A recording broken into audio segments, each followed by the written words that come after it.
Okay, so, what could be said about 20XX that Psycho Stick didn't already say? Off subject, but how about the fact that everyone born in the year 2000 can legally drink in the United States now?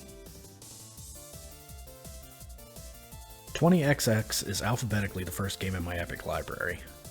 But this game was already high on my list to play because Megaman is one of my favorite franchises from back in the NES era. 10 hours of a modernized Mega Man game sounds like it should be entertaining to play. Now, I did play the tutorial back in July of 2020 when it became free, but for whatever reason, I never put any more time into it.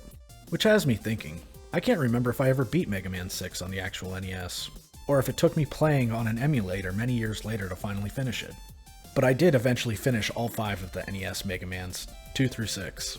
The first Rockman was never localized to America. We got some weird knockoff. Just look at that box art. I think I've stalled enough though, let's talk about 20XX. Mega Man? Check. Platformer? Check. Roguelite? Check. Wait. I was not expecting the roguelite aspect.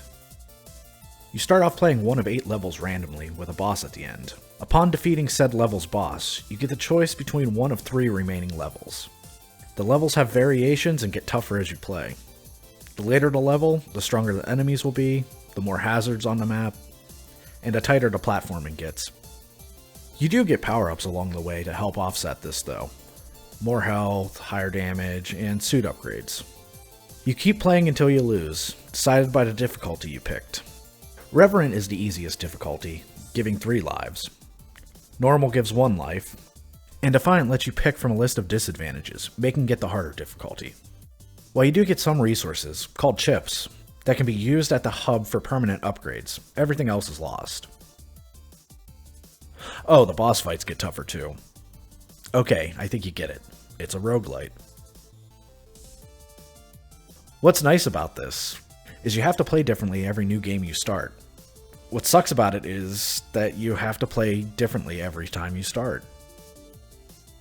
After a couple playthroughs, I felt like platforming was my weakest skill, and felt like the sky levels were the most demanding in that aspect. So when given the option to pick, I tried to play those levels first. But in classic Mega Man fashion, bosses have a weakness to other specific bosses' weapons, which may change your order of playing.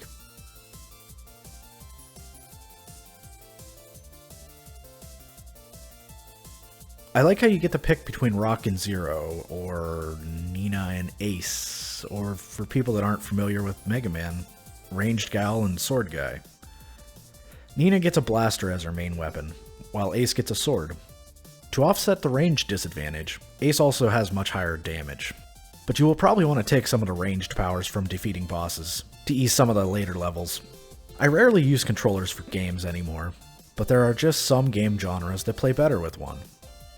Having said that, my hands were regularly hurting after about an hour of playtime. Was this because I don't use controllers anymore, or the intensity of the game? I'm not sure, but I'm gonna put this out there. One thing that is missing from the old Mega Man games is the slide. It is replaced with a dash that also allows you to jump longer distances. I can't tell you how many times I tried to slide under something though, just to get hit directly in the face. And you know what? 10 hours of gameplay didn't change that. Conditioning is hard to break, even decades later. Oh, and can we talk about the cat? Rush was awesome. By Mega Man 6, Puppers is transforming into suits to help you.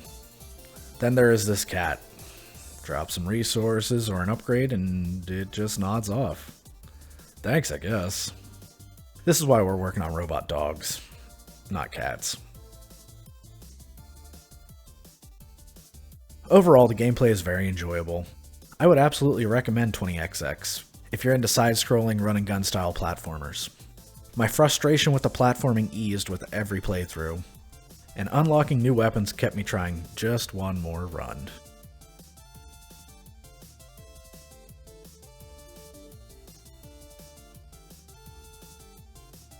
Thanks for watching.